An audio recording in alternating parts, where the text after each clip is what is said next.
Hey YouTube's Cape Cod Cuda. I got that radiator installed. The camera battery died, so I couldn't get back to you guys. But it's installed. I'll show you some of the bolts that you had to take out. The two upper radiator support brackets, 8mm bolts right here, two there. There's one under here. The one right here on the reservoir, the two down there on the reservoir. I didn't have to remove that one. These two, these are all 8mm bolts. The two up here on the radiator shroud.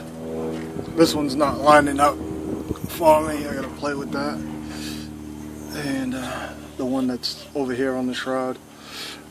When you hook up the reservoir, hook it up before you put this bracket on, and hook up the upper hose to the radiator before you put this bracket on. I forgot to do that when I put it together. I had to take the bracket back off to hook up the hose. And your hoses, upper and lower, there's two on the lower, and I just put the clips up on the shroud. But the radiator's in, fit good, and we're gonna run water in it for now, because he has a leak right here in the upper intake, and to get to this one, I believe, because it has screws coming from the whole intake's got to come off, and as you can see right here, this bolt is from underneath coming up, and there's a few other ones like that. There's actually one right here, and on the other side's like that. So the whole intake's got to come off to take this piece off to fix it. So we're going to run water in it for now, see how bad this area leaks. I took the thermostat out of it a while ago, so there's no thermostat in it. Probably about 2 months before that let go, I had took that out, the thermostat. So it still got some work needing done to it. It's a nice running truck. He got it about a year ago. He got it off Craigslist. This is a Craigslist find. It had 20-inch rims on it. He took the rims off and traded them for these stock wheels because the 20-inch wheels needed tires. So he took off the 20s. He drove around about a year with them, ran them till they were bald and leaking, and he traded the wheels for these stock ones and some money. He got this truck off Craigslist for, I think it was $2,800, something like that. It was cheap. I left the keys in the car. The interior, there's no rips in the interior. The interior is really nice. I mean, the keys are in the house. I wanted to show you on this radiator thing. I use these big channel locks to undo the radiator hoses. I didn't really use a screwdriver that much. You can use this to pull off the radiator hoses, kind of pry them off. I used it more or less because I had that broken piece in this upper radiator hose, and I kind of squeezed it with the channel locks to break the little plastic that was in it, and then I used this to kind of twist them out. I didn't use those at all. I bought this little 1/4-inch ratchet set at Orleans for $10 the other day when I was down at the junkyard. I didn't have any tools, and I was getting that door handle for the Toyota Tacoma. So I bought this for $10, and I found that extension in the junkyard, 1/4-inch extension. So anyways, I used the 8mm socket to do all these nuts, and I used this wrench to unhook the battery.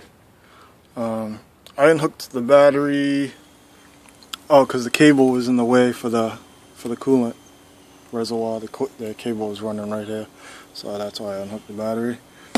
And I use this extension to reach down in there to get that radius support. those are all the tools I used. And this whole job, pulling it out, draining it, pulling it out, and putting the new one in, took about a half hour. Wasn't hard at all. Just like I said, there's a lot of bolts to it, and everything lined up easy. Make sure when you put the radiator in, there's like these little grommet with the hole, with these kind of circular things. Also on the bottom, just line those up. Make sure they're in the grommet holes, and you know, push it down, kind of rock it back and forth. Get under the truck, make sure they're all in right, and then hook the bottom of this. When you're under the truck, hook the bottom of the shroud into the bottom of the radiator. In fact, I'll roll under here. I don't have a shirt on right now, so I'm going to get sand on my back, but I'll get down here and I'll show you what I'm talking about.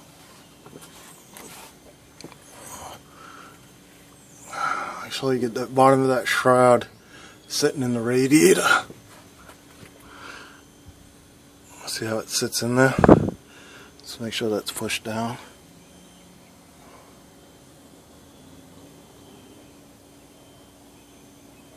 And they sit inside these grommet holes, the radiator.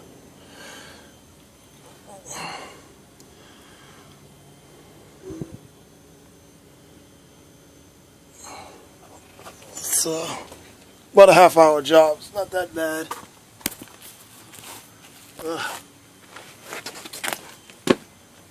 Get on the ground, just takes a little get up. So that's it. Just got to put this inner wheel well back in, because I put the starter in there, and I got to put this inner wheel well back in, and she'll be good to go. I'll go to my buddy's house, show him his truck's back on the road. He'll be happy. And I'll talk to you guys later. Cape Cod signing out. Thanks for watching. I believe it's a 2001 Ford Excursion. 5.4 liter. It's got something like 160,000 miles on it. Runs really good. It's a nice truck. He's had it about a good year. And he only paid I believe $2,800 for it. Got a really good deal on it. The interior, like I said, is tan leather. It's got the third row seat. There's no rips, stains, nothing in the interior. The interior is immaculate. And it had a little system in it. It's got an aftermarket radio and speakers in it, and it came with a kicker box and an amp in the back. The guy had just put in new shocks, front and rear, rebuilt the front end before he got it. And it's got a nice exhaust on it too. The keys are in the house. I'll do the exhaust video later. Cape Cod signing out. Thanks for watching.